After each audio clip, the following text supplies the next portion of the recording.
Hey, welcome to this radio channel, and this is a quick video to talk about solar activity. So, of course, a great website for that, solarham.net. Now we are Monday, September the 25th. Quick roundup of the weekend. Propagation was actually very good this weekend. Lots of interesting signals. There's an art radio teletype contest. Man, it was so cool. Logging tons of countries, including Nordic countries on 20 meters like Sweden, Finland, Norway. It was kind of fun.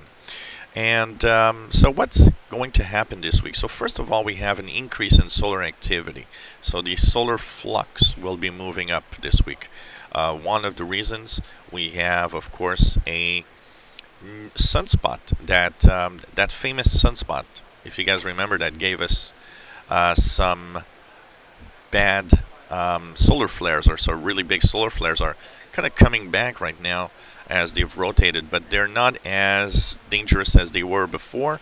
Still, some interesting sunspots when you look at the surface. So, solar activity will remain a little higher than what we've been seeing in the past few months of very low solar activity as we're going down the solar cycle 24. One thing that will affect our week, guys and girls, is this. There's a coronal hole on the sun. So you see this region here. What's a coronal hole? It's a spot where the atmosphere of the sun isn't as strong. So that means that the solar wind within this region is escaping much more than the rest of the solar surface.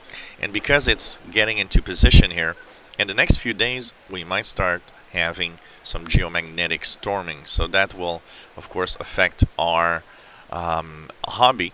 Right now, the K index has been pretty quiet in the past few days, but expect this to change and maybe have some minor geomagnetic storming. So that will, of course, make our shortwave week a little more challenging for the listening.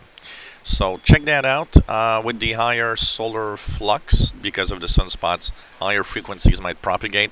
I did hear WWV 25 megahertz yesterday. I haven't heard that for a little while, so I think that shows us that the higher frequencies might be there. 11 meters and also 10-meter band. Who knows? Might be open. You know, sometimes they're open, but it's just like there's no one actually testing it out. So that will be our week. Higher solar activity, risk of geomagnetic storming, and of course check out solarham.net for all the latest details, as you'll have all of the information of what's happening in solar activity. So hope you enjoyed these little reports of solar activity and my personal observations and take on this. If you enjoy our videos, please subscribe, give us thumbs up. Thank you for watching.